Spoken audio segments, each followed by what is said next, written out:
Glória a Deus. A paz do Senhor, minhas queridas. Podem se assentar. Glória a Deus. Que alegria estar com vocês aqui. Bendito seja Deus. Deus nos reuniu aqui. Amém? Amém. E é lindo quando o Senhor nos reúne, porque é tudo sobre Ele. A bondade, a misericórdia dEle nos reuniu aqui, nos permitiu estar aqui, depois de um dia de trabalho, para a grande maioria de vocês. E que bom que você veio. Isso mostra que realmente você tem sede de Deus. Às vezes o nosso corpo pede para ficar quietinho em casa, né? Mas, na verdade, se a gente quer experimentar coisas novas, a gente tem que fazer coisas que a gente nunca fez, né? E glória a Deus pela disposição de cada uma de vocês. Eu estou muito feliz de estar aqui na Mount Zion, a convite da Mayra. A Mayra esteve com a gente no Congresso de Mulheres em Israel. Todo ano eu levo um grupo de mulheres a Israel junto com a missionária de May Williams. E tem sido um tempo de renovo, de imersão geográfica, histórica. Né? A gente lê a Bíblia, gente, de outro jeito depois que a gente volta de Israel, né? Não é nada sobre misticismo, porque a gente sabe que, desde que o véu foi rasgado, nós temos livre acesso a Deus em qualquer lugar do mundo, né? Glória a Deus por isso. Mas eu desejo de coração que cada mulher, cada pessoa, cada cristão conheça a Terra Santa, porque realmente é uma experiência única e que traz uma nova perspectiva da nossa fé. E é tão interessante. Foi nessa oportunidade que a gente conheceu a Mayra, aí sentiu o desejo de estar aqui com vocês, e graças a Deus deu tudo certo. E a gente está aqui hoje reunidas. Bom, meu nome é Helena, eu sou esposa do João Lúcio, que está aqui com a gente, o homem que jamais frequentou o Congresso de Mulher na Terra. Eu sou mãe da Clara, que tem 28 anos, do Miguel, que é casado com a Thaís e tem 25 anos, do Arthur, que é casado com a Ruth e tem 23 anos, e da Sofia, minha caçula, que tem hoje 20 anos. E nossos filhos são herança do Senhor. Amém? Nós os geramos com o útero e agora geramos com os joelhos, né? E temos nos alegrado com a vida dos nossos filhos e também no sentido desafiados por eles para que sejamos pais melhores e um testemunho ainda mais vivo de Jesus, esperando com expectativa os meus netinhos. Estou doida para ser avó. Por enquanto, nada se manifestou, mas Deus tem o tempo perfeito para todas as coisas e a gente está aguardando isso. Eu sou ministra do Evangelho por graça e misericórdia de Deus, não por mérito algum, por graça e misericórdia de Deus. E o meu chamado nasceu da minha dor, nasceu de compartilhar aquilo que Deus estava fazendo na minha vida.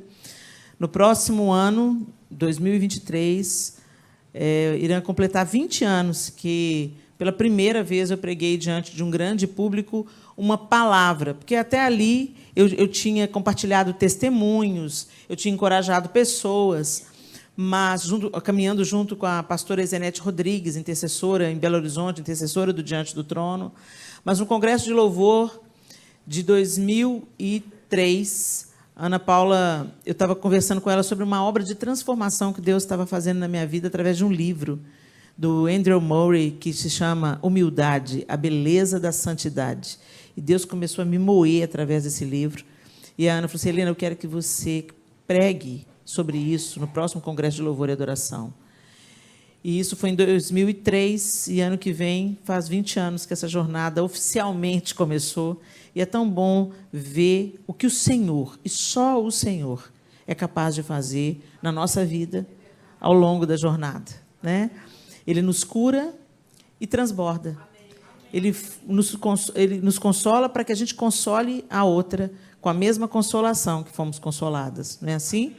E o Senhor, que continua nos ajustando dia a dia, de fé em fé, de glória em glória, permite também que outras adversidades nos alcancem, não para nos destruir, mas para Ele se mostrar ainda um pouco mais a nós. Sua face amorosa, misericordiosa, porque servir a Deus só quando está tudo bem é um engano, né? Ele amorosamente nos leva ao deserto.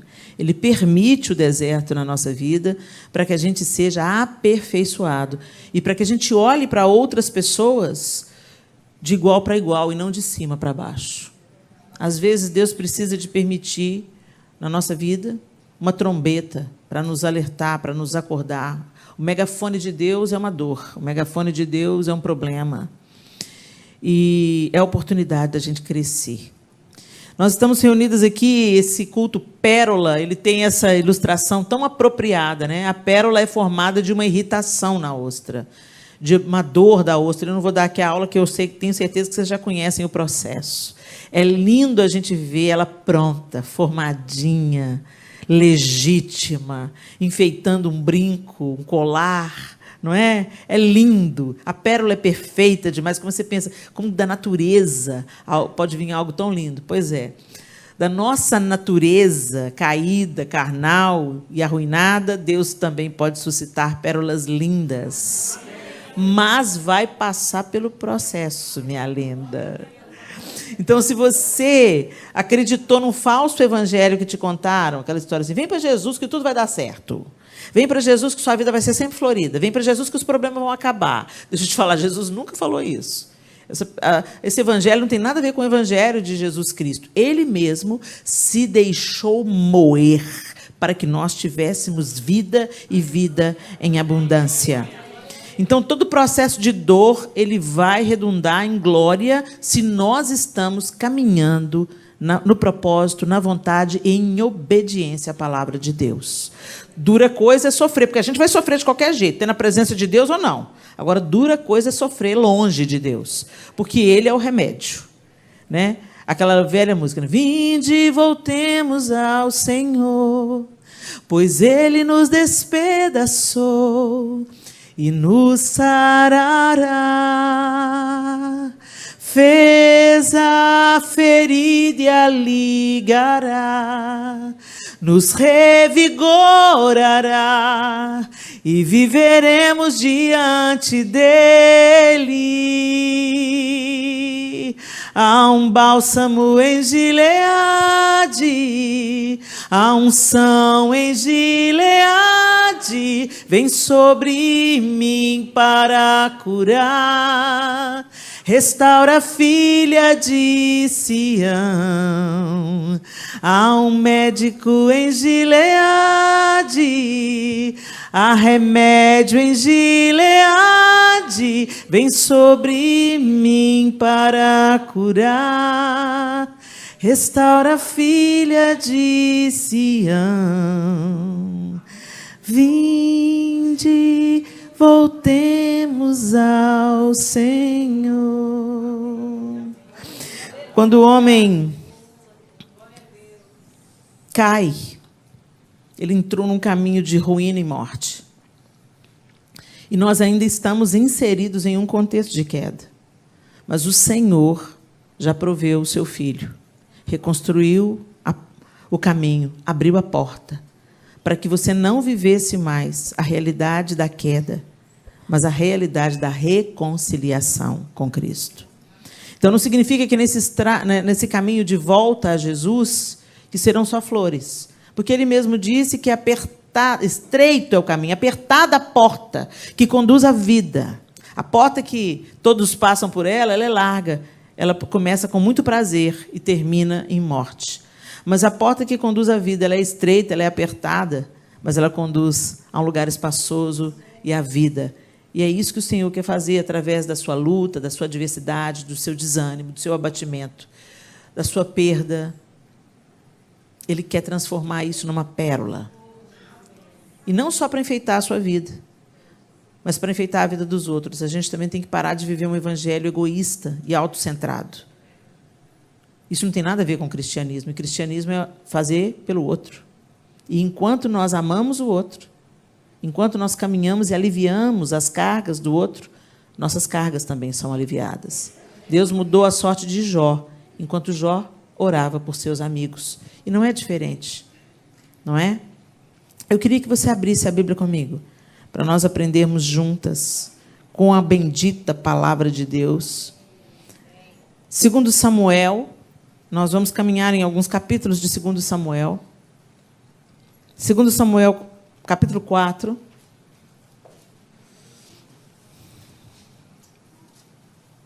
O verso 4 diz assim: Jonatas, filho de Saul, tinha um filho, aleijado dos pés. Ele tinha 5 anos de idade quando chegou a notícia de Jezreel de que Saul e Jonatas haviam morrido. Sua ama o apanhou e fugiu, mas na pressa ela o deixou cair e ele ficou manco. Seu nome era Mefibosete. Agora vá comigo aí em 2 Samuel ainda, no capítulo 9. Eu vou usar a linguagem NVI e nós vamos ler a partir do verso 1. Certa ocasião, Davi perguntou: resta ainda alguém da família de Saul a quem eu possa mostrar lealdade por causa de minha amizade com Jonatas? Então chamaram Ziba, um dos servos de Saul, para apresentar-se a Davi, e o rei lhe perguntou: você é Ziba? Sou teu servo, respondeu ele. Perguntou-lhe Davi: resta ainda alguém da família de Saul a quem eu possa mostrar a lealdade de Deus? Respondeu Ziba: ainda há um filho de Jonatas, aleijado dos pés. Onde está ele? Perguntou o rei. Ziba respondeu: na casa de Maquir, filho de Amiel, em Lodebar.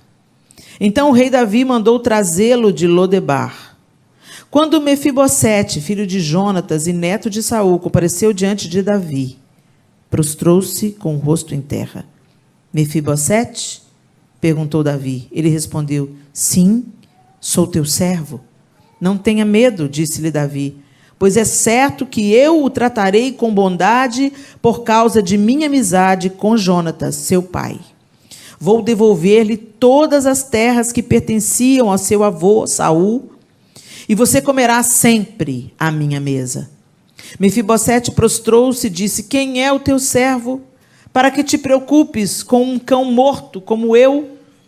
Então o rei convocou Ziba e disse-lhe: devolvi ao neto de Saul, seu senhor, tudo o que pertencia a ele e à família dele. Você, seus filhos e seus servos cultivarão a terra para ele. Você trará a colheita para que haja provisões na casa do neto de seu senhor. Mas Mefibosete comerá sempre à minha mesa. Ziba tinha 15 filhos e 20 servos. Então Ziba disse ao rei: o teu servo fará tudo o que o rei meu senhor ordenou. Assim, Mefibosete passou a comer à mesa de Davi como se fosse um dos seus filhos. Mefibosete tinha um filho ainda jovem chamado Mica. E todos os que moravam na casa de Ziba tornaram-se servos de Mefibosete. Então Mefibosete, que era aleijado dos pés, foi morar em Jerusalém, pois passou a comer sempre à mesa do rei. Antes de nós continuarmos dando aleluia e glória a Deus, avança comigo para 2 Samuel 16, 1 a 4.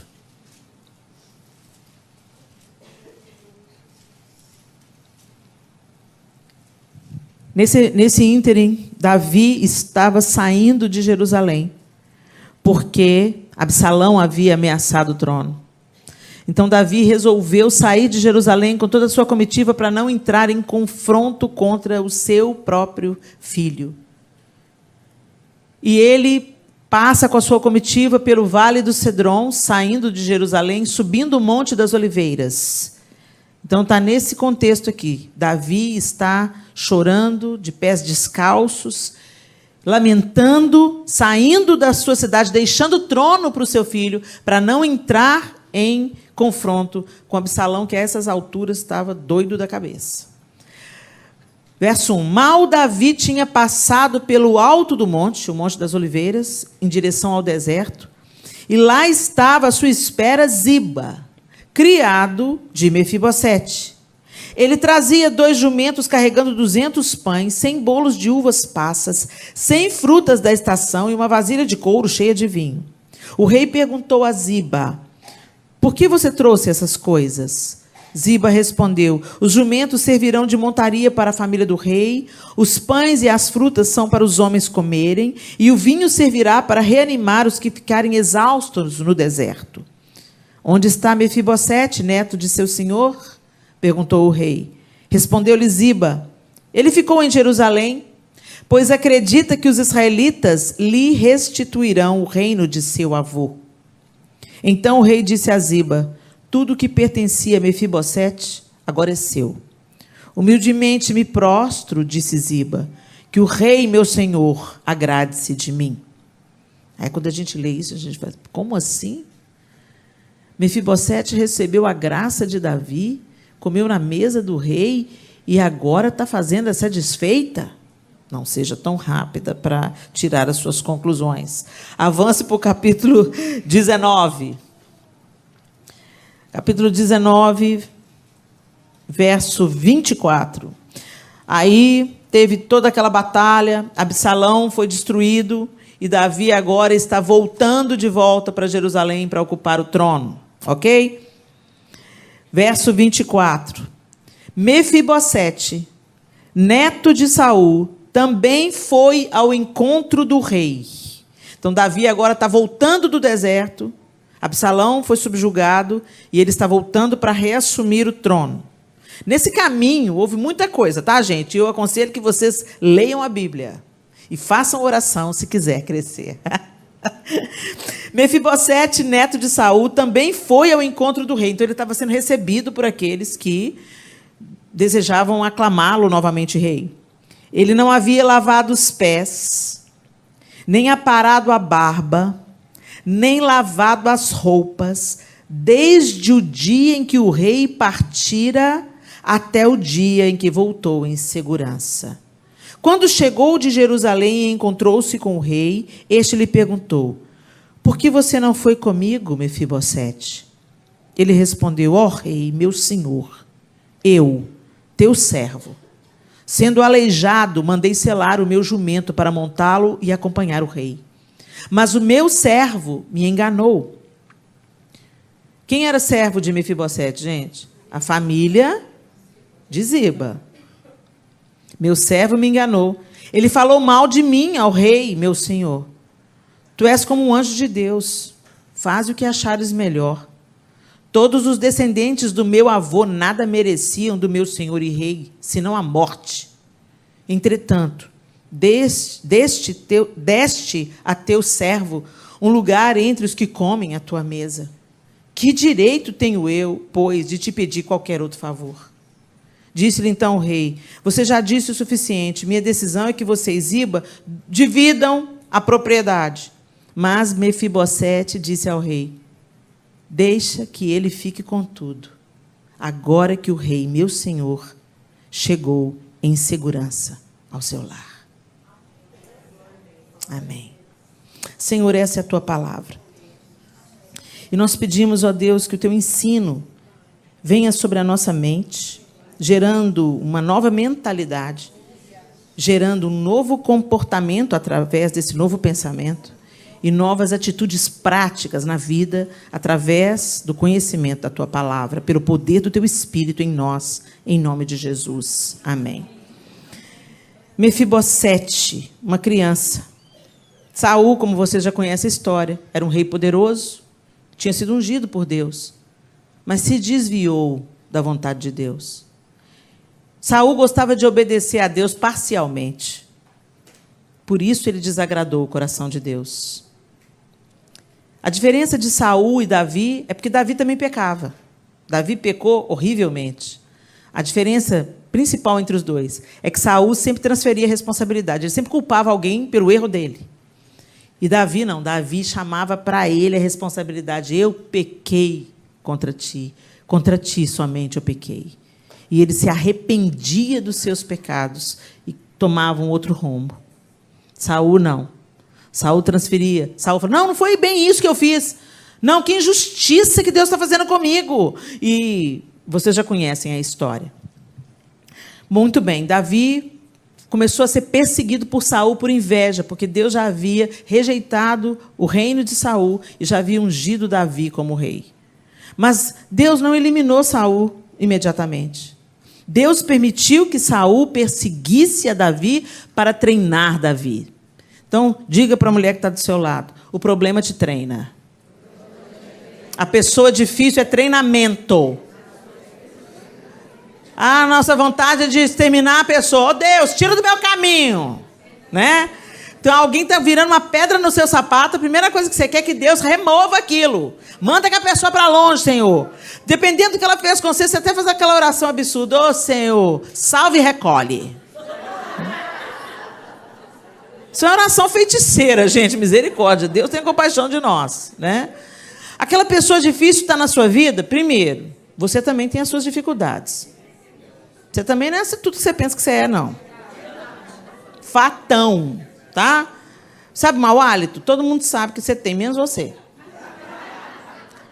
É igual vícios, cacuetes, sabe? Pecados. Às vezes a gente fica muito atento ao pecado alheio. Gente, Deus deu uma vida para a gente viver, para a gente combater o nosso próprio pecado. Se está sobrando tempo para você ficar observando e criticando o pecado dos outros, é porque você não está cuidando direito dos seus. Vou te comprar um gato, como eu aprendi. Eu aprendi lá no acampamento com as mulheres da igreja de Canaã. Vou te dar um gato de presente. Para você ter 7 vidas para cuidar e deixar a minha em paz. Eu morri de rir disso. O fato é que Deus nos deu uma vida para a gente cuidar e combater os nossos pecados. O dia que você conseguir eliminar todos os seus pecados, aí te sobra tempo para criticar o pecado alheio. Hashtag fica a dica, entendeu? Não é para ninguém cuidar do pecado de ninguém, porque tem os nossos para dar muito trabalho para a gente vencer dia após dia, não é? E quando a gente olha Saul, então, na vida de Davi, a gente sabe que Deus permitiu. Ele estava perseguindo Davi por injustiça, por inveja. Ele havia sido reprovado. Davi havia livrado o exército de Israel de Golias. Davi tocava harpa para o espírito mal deixar Saul, mas ainda assim ele ficou obstinado. Davi teve chance de tirar a vida de Saul e não o fez. E quando chegou a notícia da morte de Saul, Davi lamentou. Enquanto você fala, yes, o tempo da vingança chegou. Gente, isso Deus não aprova. A palavra dele diz, quando o teu inimigo cair, não te alegres com isso. A palavra de Deus diz isso. Isso mostra o tanto que nós precisamos de ser aperfeiçoados. É ou não é? Então, Deus tem um trabalho longo aí para fazer com a gente, né? Então, proponha-se, disponha-se a esse trabalho, ao invés de achar que Deus está te devendo alguma coisa. Muito bem. Aí ele formou Davi, e, infelizmente, a vida de Saul e de Jonatas foi ceifada numa batalha contra os filisteus. E os filisteus pegaram o corpo dos dois e penduraram nos muros de uma cidade, e alguns homens piedosos roubaram o corpo deles e os enterraram, enfim. E quando a notícia chegou para Davi, atravessou o coração de Davi, Davi, então, foi aclamado rei, finalmente, depois de anos e anos sendo perseguido por Saul. E a primeira coisa que ele quer fazer é abençoar alguém da descendência de Saul. Davi, no Antigo Testamento, ele é uma prefiguração de Cristo.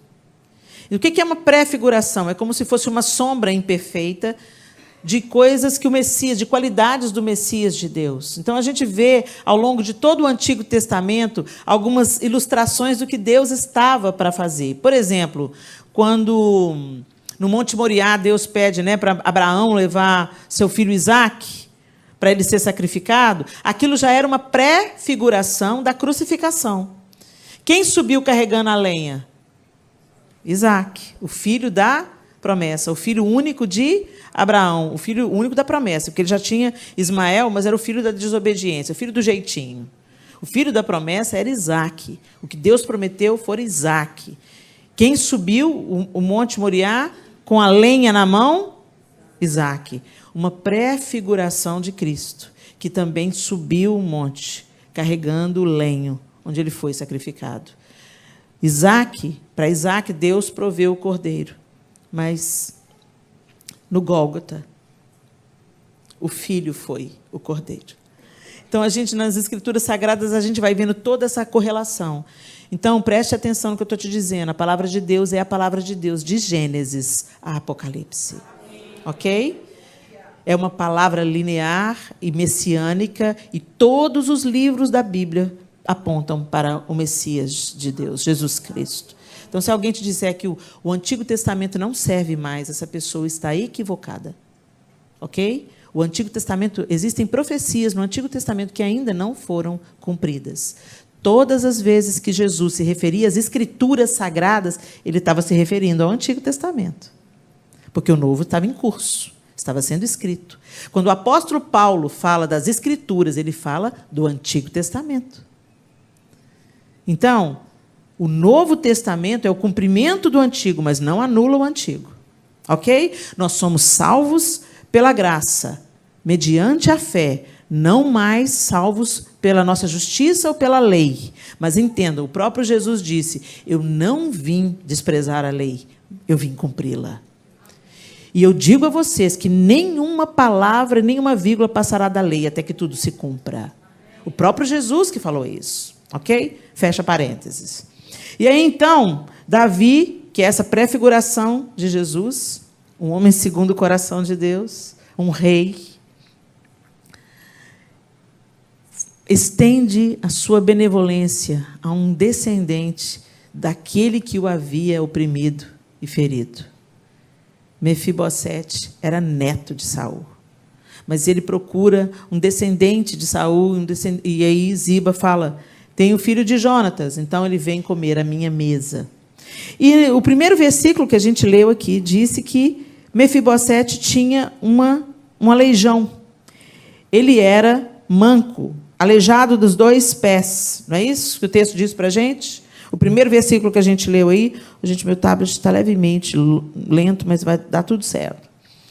Ele tinha 5 anos de idade quando chegou a notícia de que seu pai e seu avô haviam sido mortos em batalha. Então, a sua ama o apanhou e fugiu. Por quê? Porque era muito comum matar os descendentes do rei que havia sido derrotado, para garantir que o trono não ficasse na descendência de Saul. Então, essa ama, querendo proteger Mefibosete, foge com ele.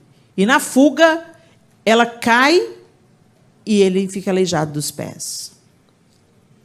Quantos aleijões a gente carrega, às vezes? Porque alguém que estava tentando fazer o bem para a gente errou a dose. Essa ama estava tentando salvar a própria vida e a vida daquela criancinha de 5 anos que não tinha culpa. Das tolices do avô, das batalhas que ele se meteu, da perseguição que ele tinha, do ódio que ele tinha. Aquela criança não tinha culpa. E essa ama, ela quer protegê-lo, mas ela tropeça e cai, como o homem cai. E essa criança fica aleijada. Quantas coisas que a gente vive hoje como resultado das quedas que nos impuseram aleijões na alma, nas emoções. Às vezes você carrega a história da sua mãe, da sua avó. A minha avó me rejeitou, minha mãe me rejeitou, meu pai me abusou.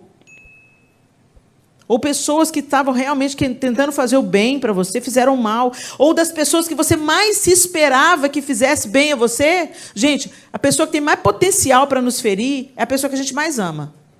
O diabo não vai pegar um estranho na rua para me ferir. A pessoa vai falar, te odeio, Helena. Aham, e aí? Te conheço. Agora, quando uma pessoa que deveria me amar fala, eu te odeio, aí, peraí, aí a coisa fere. Dói na gente. Quando você é traído por quem deveria ter uma aliança com você, dói. Quando quem deveria te proteger te abusa, emocionalmente, fisicamente, sexualmente, dói. E, às vezes, a gente chega na vida adulta arrastando os sacos de lixo que a gente traz desde a nossa infância. E a gente pensa, não, você já ficou no passado. Não ficou. Precisa ficar. Mas não ficou, porque isso está gerando as suas reações, o seu comportamento hoje. Eu me lembro que eu era uma menina briguenta. Qualquer coisa, eu queria brigar. Eu tinha os punhos em riste, pronto para socar alguém. Minha mãe pedia a conta das vezes que minha mãe foi chamada na escola porque eu soquei a cara de alguém. Meus irmãos, aqueles meninos de Deus, e eu, aquela pessoa difícil. Leninha, não aguento mais, Leninha, o que você está arrumando, Leninha? Por que você bateu no menino, Leninha? Ele mexeu comigo! Na verdade, era só sintoma. Eu sofri um abuso sexual dos 3 anos de idade há cerca de 10, 11 anos de idade. Alguém da família, meu tio. Isso gera um misto de um despertar da sexualidade precoce, o que é catastrófico, culpa, medo, sentimento de eu não sirvo para nada, sentimento de desamor. Por que Deus deixou que isso acontecesse comigo? Por que minha mãe e meu pai não deram conta de me proteger? Porque eu... Mas você pensa, não, passou, não passou. Às vezes você tem as lembranças, você faz até assim, ó, sacode a cabeça para ver se você não pensa mais naquilo. É porque está doendo. Você não consegue falar no assunto, é porque ainda está aberta a ferida. E Deus quer sarar. E muitas coisas que a gente está vivendo hoje, a gente pensa que é porque a vida é difícil, é porque o dinheiro está pouco, é porque eu não aguento mais olhar para a cara do meu marido, é porque... Não, gente. Às vezes você está passando por alguma coisa aqui hoje que está trazendo à tona o que você sofreu ontem. Vou dar um exemplo muito... Por isso que é tão legal a gente fazer terapia, gente. Terapia de Deus. Eu acho que Deus olhou para a raça humana e falou: gente, esse povo se meteu em tanta confusão que eu vou ter que inventar uns remédios, uns médicos para cuidar disso, porque senão não vai dar, não. Né?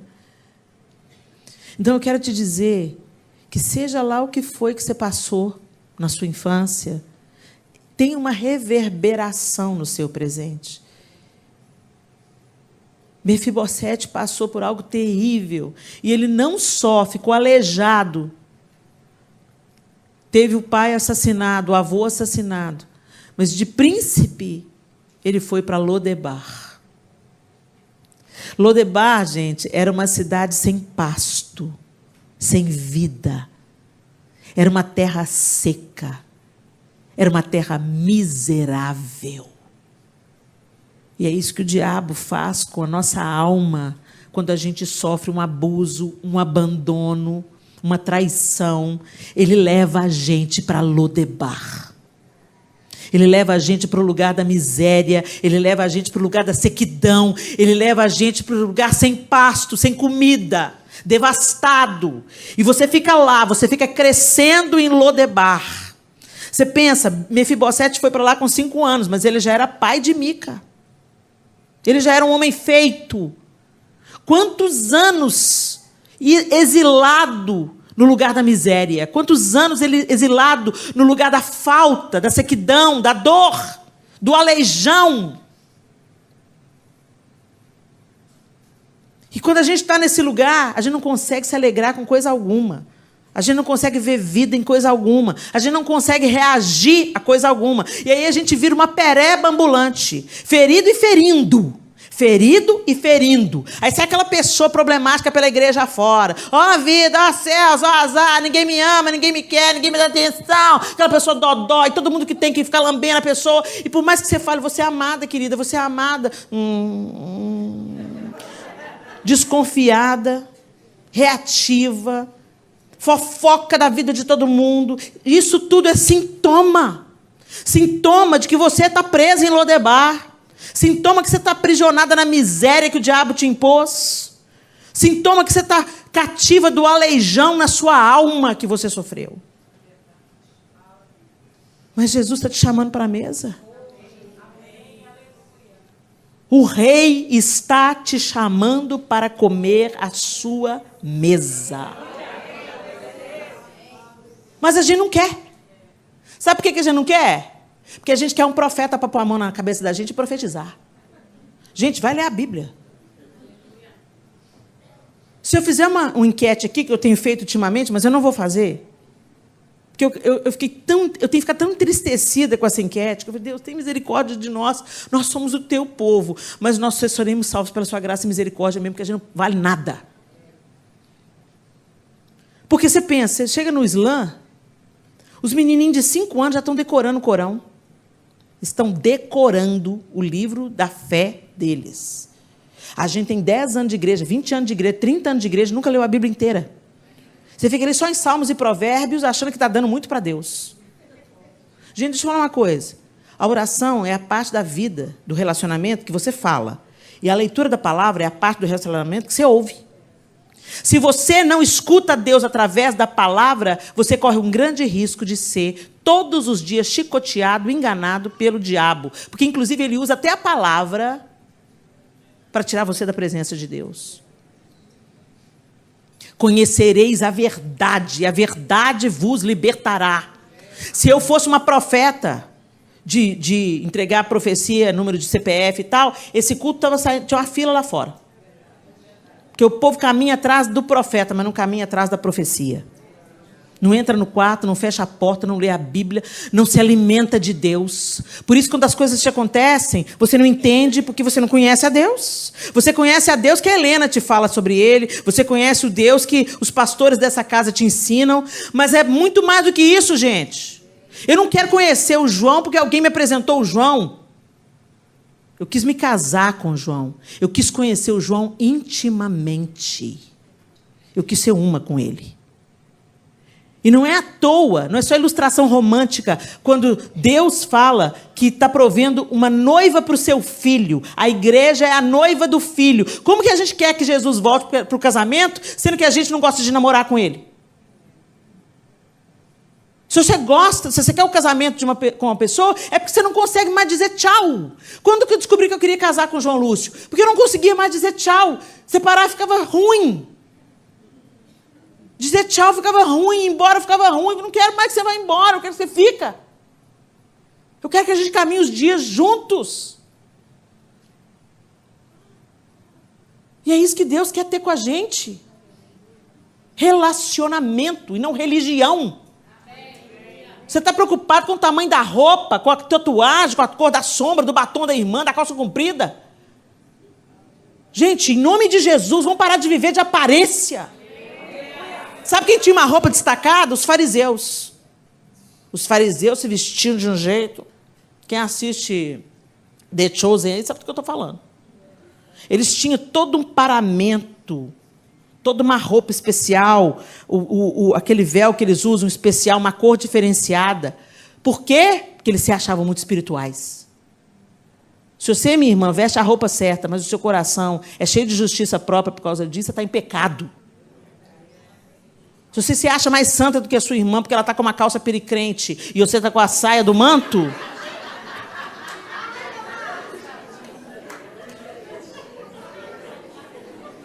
As mulheres mais velhas ensinem as mais jovens a serem boas donas de casa, a amarem seus maridos. Hoje a gente tem o conceito, a Bíblia fala para a gente ser modesta no jeito de vestir. O que é modesta? É sem ostentação, sem sensualização. Agora, isso quem convence é o Espírito Santo. E convence como? Pela palavra de Deus. Eu me lembro da experiência que a minha mãe teve, ela estava no culto, e num culto de dia de semana, ela tinha vindo do trabalho, ela trabalhava fora, ela veio para a igreja. Quando ela chegou na igreja, estava o louvor, aquela presença de Deus, ela já estava na igreja há mais de 4 anos. Ela teve uma conversão genuína. Ela aceitou Jesus, depois de 18 anos de uma família norte-americana, orar pelos meus pais. E aí ela aceitou Jesus na sala da nossa casa, abraçou a fé com todas as suas forças, Deus restaurou o casamento dos meus pais, e ela começou a ser uma fiel seguidora de Cristo na igreja. E uns 4 anos depois que ela já estava seguindo a Jesus, fiel, indo no culto dia de semana, entregue, mulher de oração e tal, ela falou assim que acabou o louvor, e foi aquela presença santa de Deus naquele louvor, e quando ela olhou para si mesma, ela falou, meu Deus, que roupa é essa? Ela falou assim, eu senti tanta vergonha da roupa que eu estava usando. Eu estava com um decote que eu via os meus seios. Eu estava com uma calça apertada, muito apertada. E eu tive vontade de me cobrir com um pano, de me esconder das pessoas. Eu não via a hora do culto acabar para eu ir para casa, arrancar aquela roupa e nunca mais vestir. Obra do Espírito.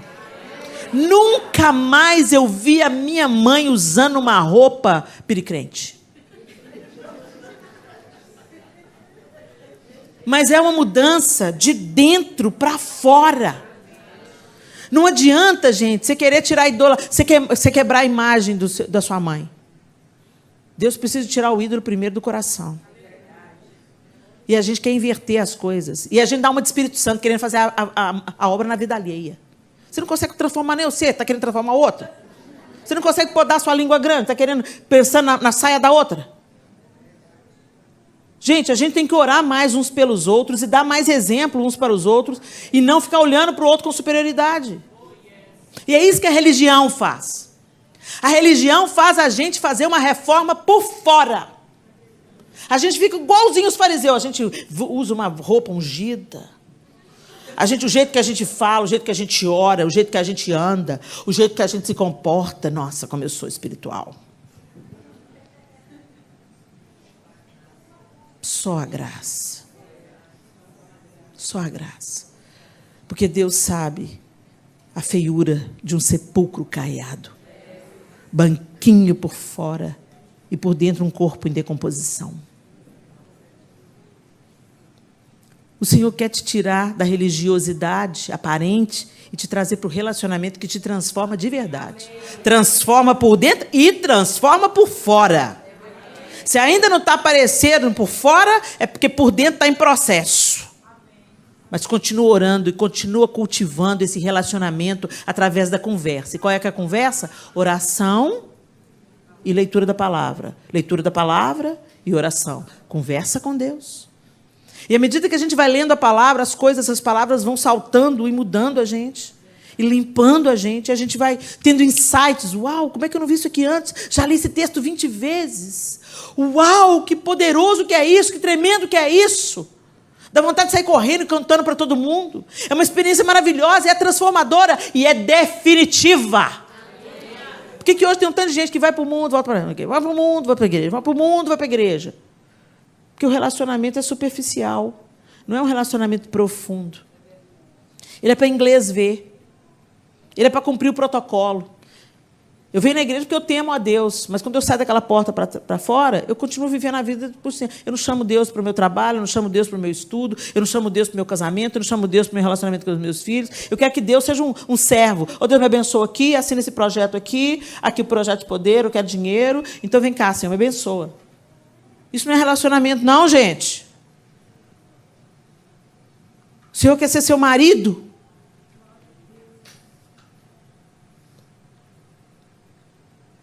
E se você chega para o seu marido saqueando os bolsos dele, o que você trouxe para mim aí, bem? Tem alguma coisa errada nesse casamento. A gente gosta da presença do marido. A gente gosta quando ele chega em casa. Se você não está vivendo isso, minha linda, então começa a buscar o seu primeiro marido, que é o Senhor, que ele vai consertar isso aí que você está com ele.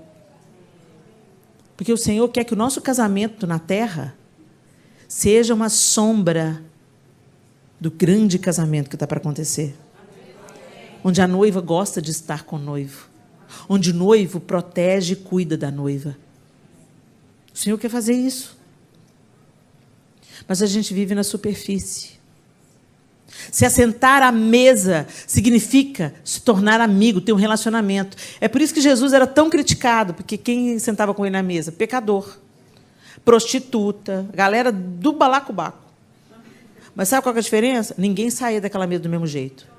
Ninguém continuava vivendo uma vida porca. Ninguém continuava fazendo o que era condenado pela palavra de Deus. A vida mudava. Porque naquele relacionamento, naquele olho no olho, vocês viram o que aconteceu na vida de Zaqueu, gente? Era corrupto, ladrão. Jesus falou, vou comer na sua casa. Todo mundo ficou achando estranho. Você vai na casa do corrupto? Ele vai. Na casa do corrupto, da prostituta. Ele vai na casa de todo mundo que tem sede. Da mulher adúltera, da fofoqueira, da maledicente, da galera desonesta com dinheiro. Ele vai na casa de todo mundo. Ela vai na sua, vai na minha. Todo mundo no mesmo barco. Cada um com seus pecados. Uns com a vida sexual toda avacalhada, outros com a língua enorme. Mas o fato é que quando a gente começa a comer com Jesus, as coisas mudam. Por isso que lá em Apocalipse ele diz assim, eis que estou à porta e bato. Se alguém abrir a porta, eu entrarei. Cearei com ele e ele comigo. Ou seja, eu vou me relacionar com ele. E à medida que a gente comer junto, à medida que a gente caminhar junto, essa pessoa vai me conhecer. E me conhecendo, ela vai saber o tipo de vida que ela pode ter. E que ela pode ser livre da escravidão e das correntes de ouro que estão aprisionando a vida dela.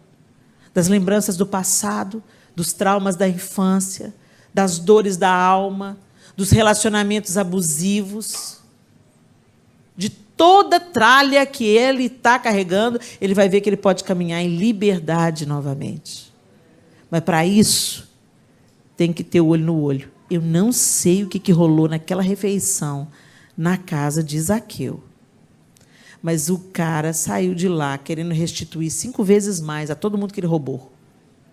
Eu dava tudo para ser uma mosquitinha, gente, para saber o que tinha rolado. Qual que foi a conversa? Às vezes Jesus não falou nada, só olhou para ele e falou: Zaqueu, igual foi com a mulher na beira do poço. Eu sei que você teve 5 maridos. E esse aí que você está com ele agora nem é o seu. Nunca mais aquela mulher foi a mesma. Que olhar é esse? E a gente precisa se sentar à mesa.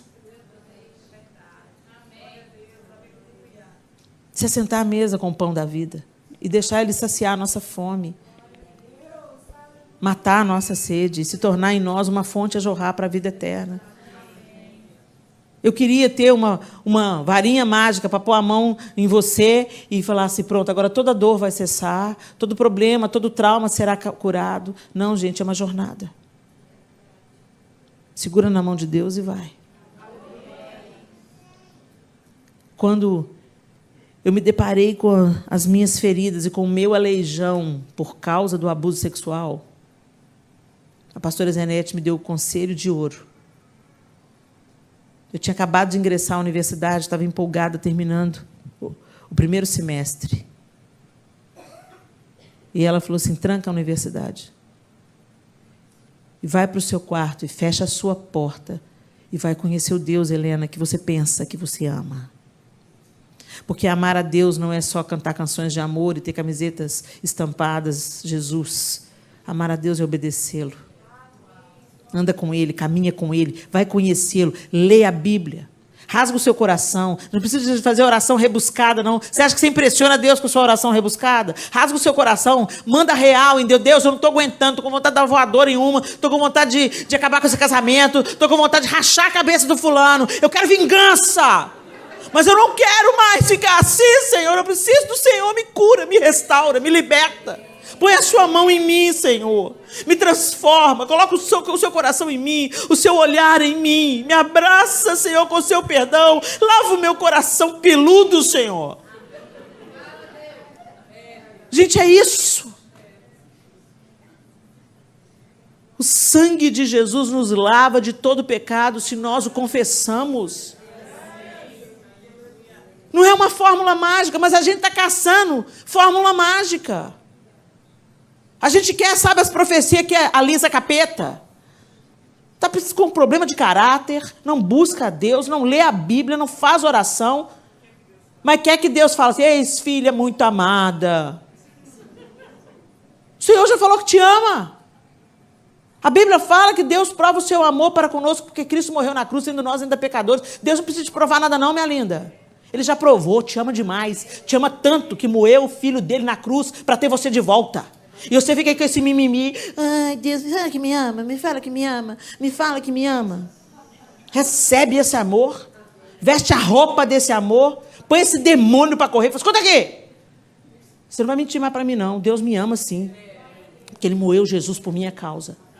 E eu vou aceitar esse amor, eu vou entrar nesse amor, eu vou caminhar nessa reconciliação, e eu vou deixar Ele me reconstruir. Você não vai mais me prender em Lodebar. Chega de Lodebar. Eu estou largando Lodebar e eu estou me assentando à mesa do rei. Ele vai me restituir. Ele vai mudar a minha história. Ele vai curar a minha identidade. Ele saiu de Lodebar e foi morar em Jerusalém.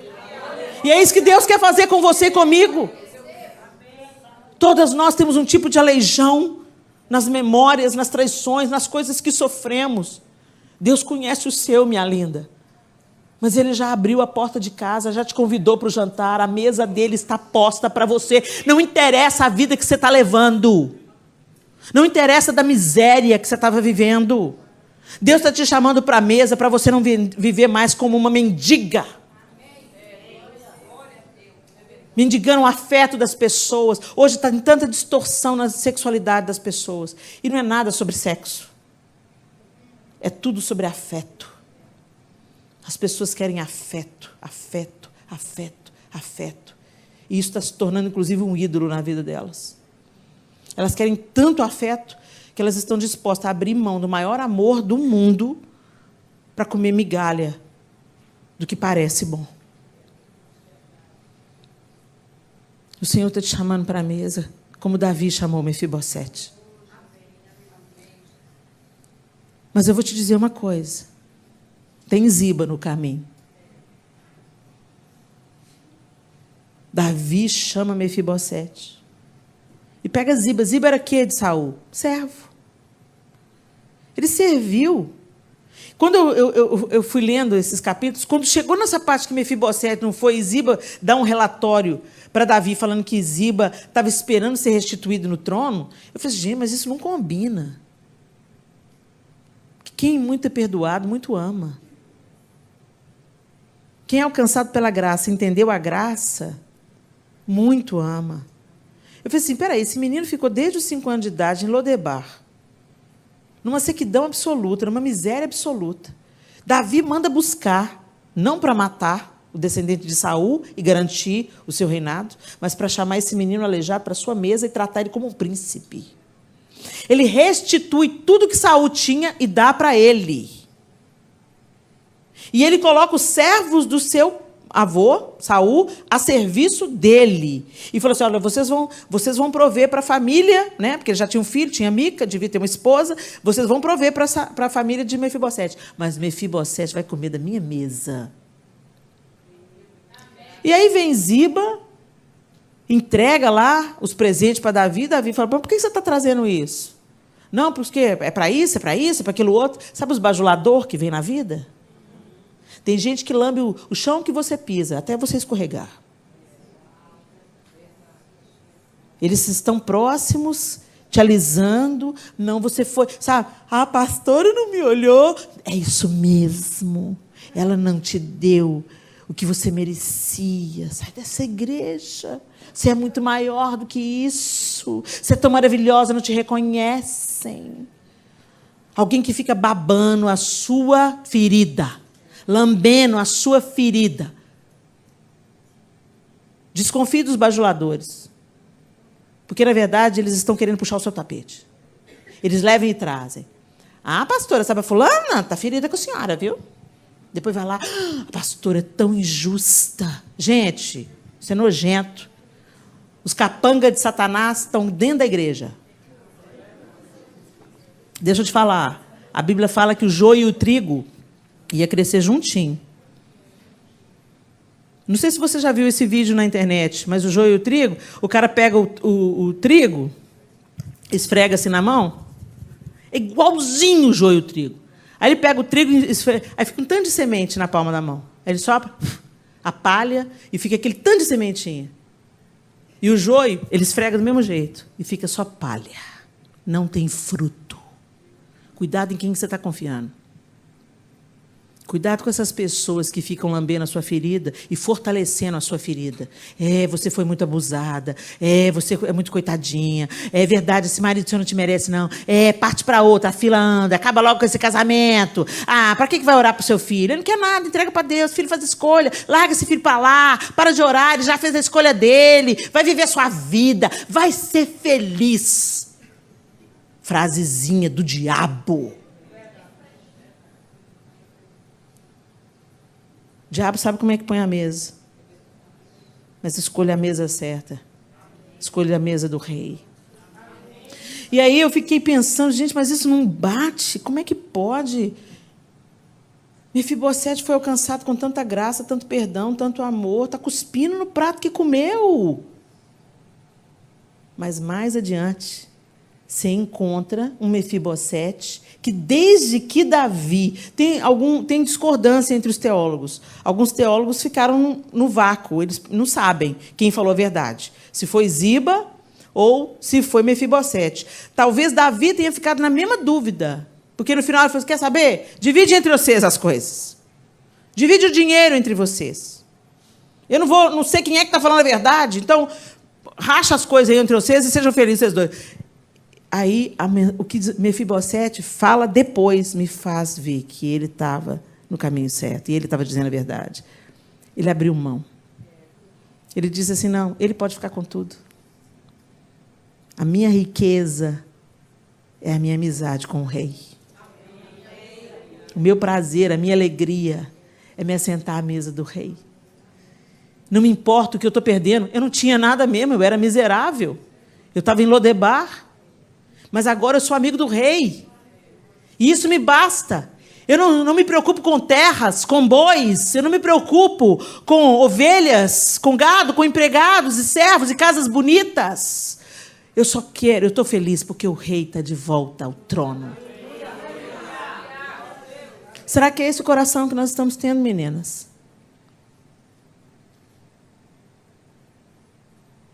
Ou será que nós estamos demandando por coisas menos importantes? Se ele tivesse preocupado em ser restituído no trono, como Ziba falou que ele ficou porque ele tinha esperança de subir ao trono, ele não tinha deixado de se barbear, de se banhar, desde o dia em que Davi... Um cara que está querendo subir no trono, ele quer parecer melhor. Ele quer parecer... Vou me barbear, vou começar a ter um porte de rei. Estou com o pé aleijado, ninguém precisa ver da cintura para baixo. É só me ver da cintura para cima. Traz uma roupa bonita para tampar o meu aleijão. Me dá um banho, me põe perfume, eu tenho porte de rei, eles vão me restituir o trono. Não foi isso que ele fez. Ele se humilhou. Todas as vezes, gente, que no Antigo Testamento você vê o povo se vestindo de cinza, cobrindo a cabeça com cinza, vestindo trajes, né? É um sinal de auto-humilhação e de tristeza. Quando o texto diz que ele não se barbeou, ele não se banhou, ele não trocou as suas vestes, isso é um sinal de humilhação e tristeza. Ele estava triste pela situação que estava acontecendo. E, no final, ele abriu mão, porque ele sabia que o que era mais importante é o relacionamento dele com o rei. Aquele relacionamento com o rei curou o coração de Mefibosete de tal maneira que nada ao redor dele tirava a sua posição diante do seu rei. Tem gente que está abandonando o rei.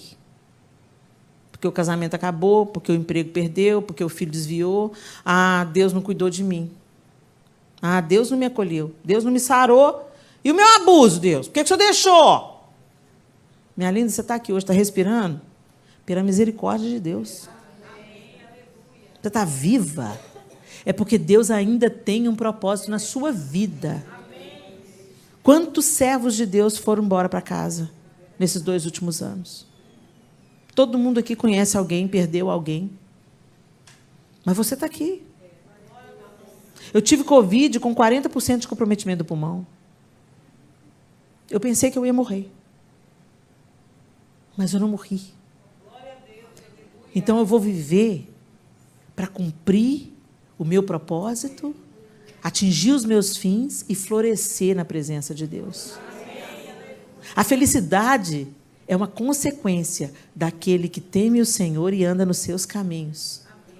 Mas tem mesa falsa sendo colocada. Tem mesa que vai te matar. Tem veneno na panela. Mas é muito mais atraente, às vezes. Porque lá naquela mesa, todo mundo fala o que você quer ouvir.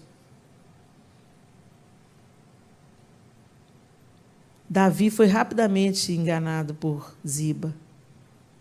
Ele trouxe presentes, falou que Davi queria ouvir. Eu sou teu servo. Trouxe aqui para o senhor rei, para trazer mais conforto para a sua jornada. Mas cadê Mefibosete? ficou na cidade, está querendo ser rei. Imediatamente Davi falou, tudo que é dele é seu.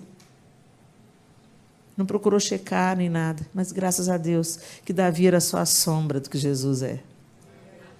Jesus vê o que ninguém vê, sabe o que ninguém sabe, e a ele, ninguém pode enganar. Feche os seus olhos.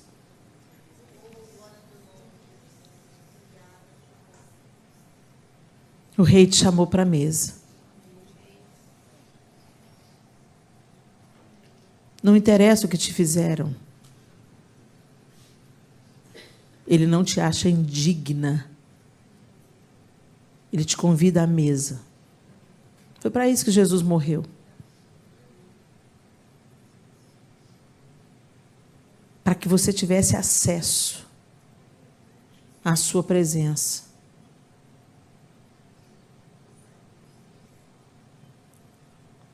Talvez você chegou aqui nessa noite, nessa igreja, tão oprimida, tão ferida, decepcionada. Você foi traída. Às vezes a pessoa que você mais investiu te deu uma rasteira. Um casamento quebrado. Os filhos dispersos, rebeldes, influenciados por esse século adoentado que a gente está vivendo. Todo mundo buscando o próprio prazer, a qualquer custo, para aliviar o vazio interior que só Jesus pode preencher. E a gente, mesmo cristãos, a gente bate cabeça, e a gente vai tentando, e a gente é cheio de achismos e opiniões. Gente, a nossa opinião não interessa, o que vai prevalecer é a palavra de Deus. Por isso que é tão importante você conhecer a sua identidade, quem é você, como Deus age, como Ele vê, o que Ele faz através da sua palavra. Se a gente não lê Bíblia, gente, para preencher o protocolo cristão, não. A gente lê Bíblia para conhecer o caráter de Deus e contemplar a face amorosa dEle. Quando você lê a palavra de Deus, ela te renova, ela te confronta, ela te sara, ela te consola, ela te provoca. Ela revela o seu eu, não para te envergonhar, não para te derrubar, mas para provocar limpeza e reconciliação com Deus. A porta está aberta.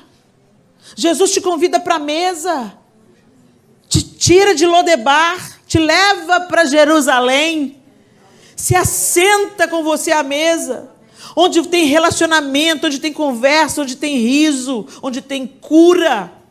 Mas você ainda está buscando os profetas dessa terra. Deixa eu te falar, eu acredito na palavra profética. Deus usa os profetas na terra e graças a Deus tem profeta na terra. Mas eu quero te dizer uma coisa, quando Deus quer te falar através do profeta, o profeta te encontra. Você despreza a palavra de Deus, não contempla a face de Deus através da sua palavra e fala que é crente. Fala que é convertido, você é convencida. Convertida não. Porque quando a gente se volta para Deus, a gente se volta para tudo que é dele, tudo que diz respeito a ele. E como que eu vou identificar uma mentira se eu não conheço a verdade? É uma maravilha a gente ter a igreja local. Que grande bênção a gente ter um anjo da igreja, o pastor que ensina a palavra de Deus, que ensina a Bíblia, que tira as dúvidas quando você tem, que te visita quando você tem a necessidade de um conforto, que te diz a verdade quando você precisa de alguém para te dizer a verdade. Isso é amor. O amor fala a verdade. Que maravilha. Aqui na América, então, a igreja vira família, né? Porque a família, os filhos estão, às vezes estão lá no Brasil, a mãe, o pai está lá no Brasil. Então é uma oportunidade ímpar da gente ser aperfeiçoado. Mas eu quero te dizer,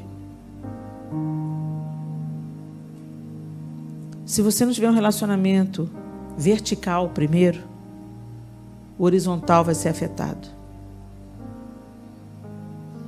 O nosso relacionamento com Deus define os nossos outros relacionamentos.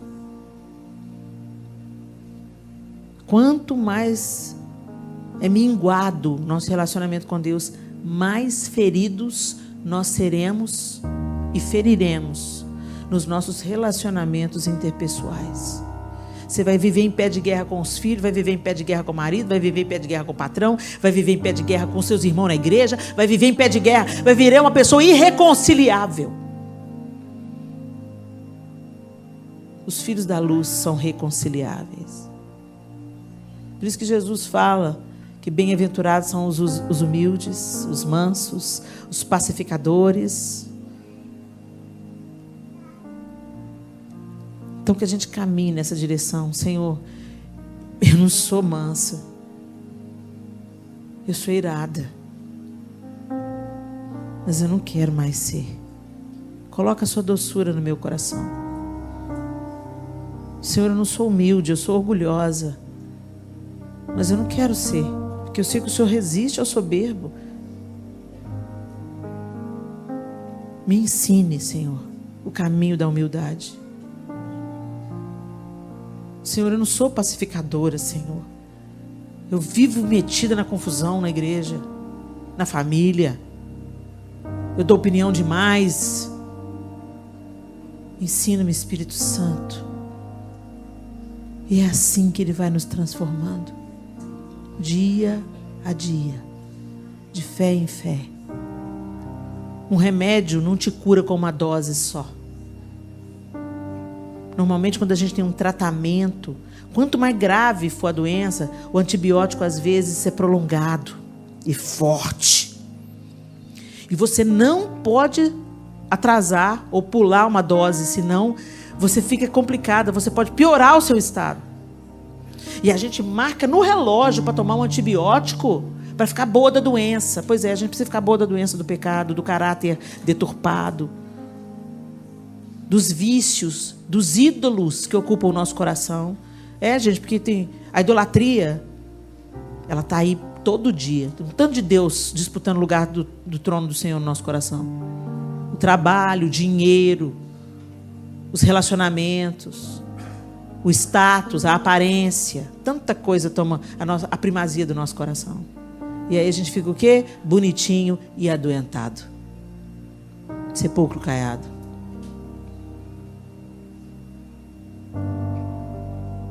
No relacionamento é que nós somos curados.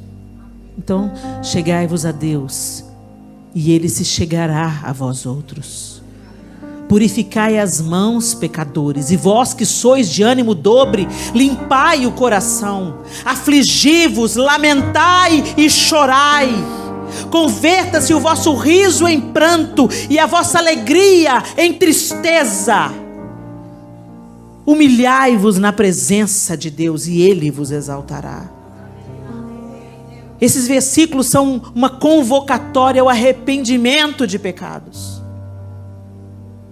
Você quer sair de Lodebar? Da miséria, da sequidão? Você tem que deixar esse lugar para trás.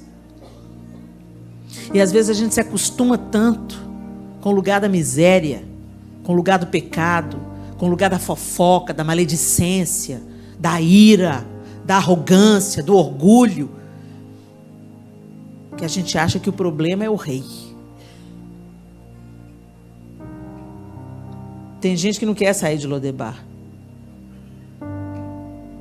Tem gente que tem orgulho de ser miserável. Larga o seu saco de lixo. Às vezes você está me ouvindo e fala assim: não estou querendo ouvir essa mulher, não. Mulher chata, por que eu vim aqui nessa noite? Está te incomodando? É porque é verdade.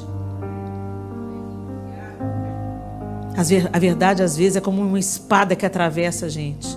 Mas eu quero te dizer, minha linda, eu disse aqui para você a palavra de Deus. Ele está nos chamando ao arrependimento, ao conserto e a nos aproximarmos e sentarmos à sua mesa. E à medida que nós nos assentarmos com Ele, então Ele nos curará. Ele nos reconciliará. Ele nos fortalecerá nas nossas necessidades, demandas e relacionamentos quebrados. Ele vai nos dar direção e Ele também vai nos confrontar, para que gere em nós arrependimento de onde a gente está errando, gente. Que você não seja contada com Saul.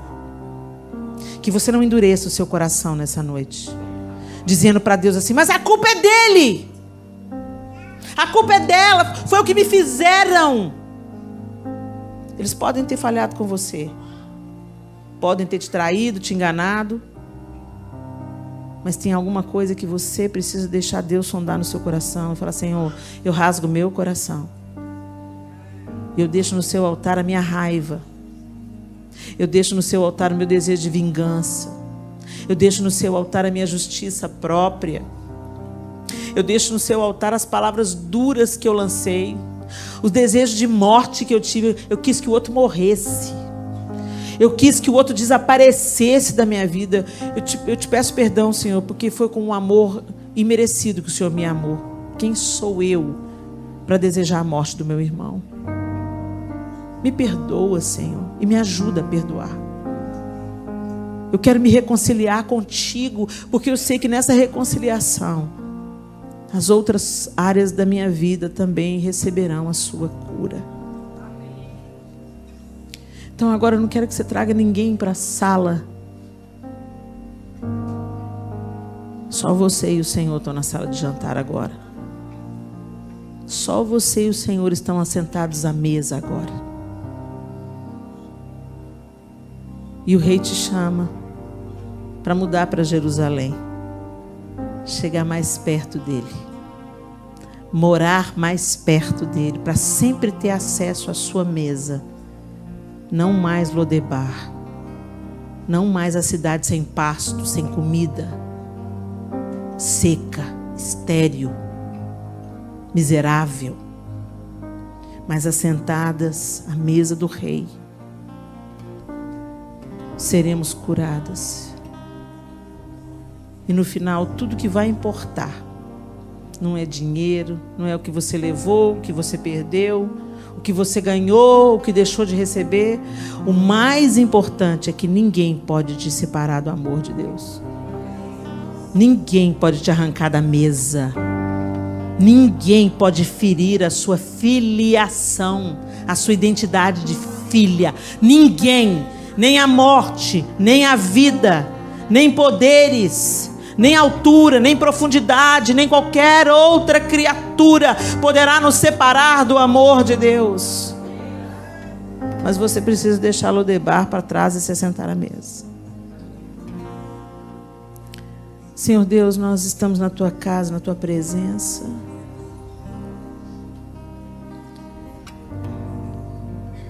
E o Senhor conhece cada mulher nessa sala aqui de um jeito que eu não conheço e nunca vou conhecer. Às vezes elas mesmas nunca vão se conhecer na medida que o Senhor as conhece. E eu te peço, ó Deus, estende a Tua mão de poder agora. E arranca as minhas irmãs de Lodebar. Aquelas mulheres que estão vivendo oprimidas, entristecidas, deprimidas, raivosas, reativas, críticas.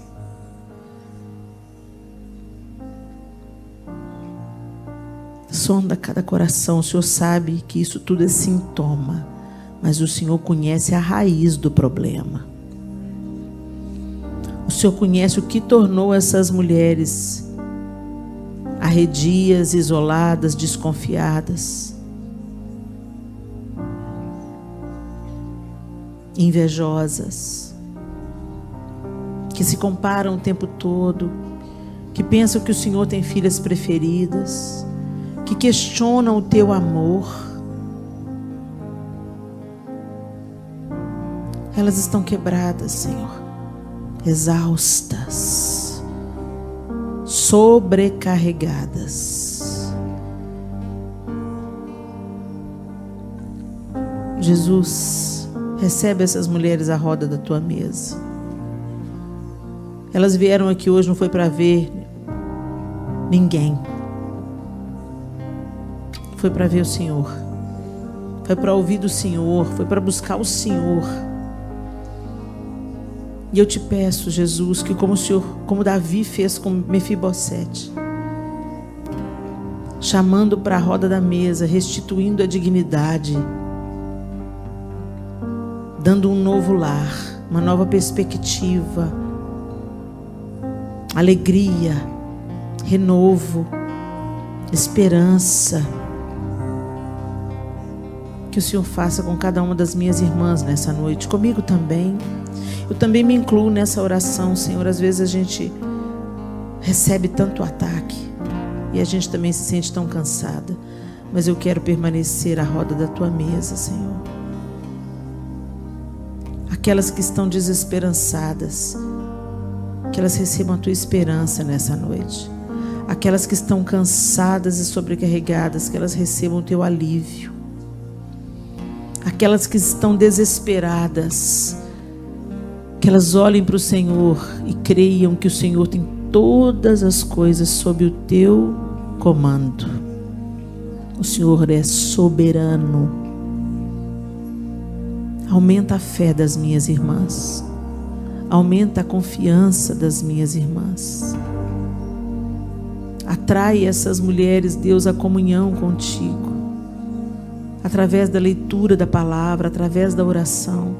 Que assim como a gente precisa de remédio e marca a hora para tomar, Senhor, para ser curada, que elas também marquem as horas, Senhor, os minutos, o relógio, para se assentar contigo, para ouvir a tua voz e para derramar diante do Senhor suas súplicas, suas necessidades, suas orações e terem as suas próprias experiências pessoais com o Senhor. Eu oro por cada uma delas, que o Senhor conhece pelo nome e o Senhor ama tanto, tanto, tanto, tanto. Que elas sejam abraçadas pelo Senhor nessa noite, renovadas, esperançadas e erguidas para se assentarem à mesa contigo e receberem tudo que elas podem ter acesso em ti. Eu oro por suas famílias, Senhor, seus casamentos, seus relacionamentos entre pais, filhas, marido, mulher, noivos, namorados, noivas, namoradas, irmãos de sangue, irmãos na fé, filhos e filhas. Que haja reconciliação e cura nos relacionamentos. Que haja arrependimentos de pecados. E que o teu nome seja glorificado na vida de cada uma dessas minhas irmãs nessa noite. Porque nós oramos não confiadas em nosso mérito, mas te suplicamos, ó Deus eterno, em nome daquele que pagou um alto preço pela nossa vida. O justo, o santo, o Cordeiro de Deus que tira o pecado do mundo. Em nome de Jesus. Amém e amém. Glória a Deus.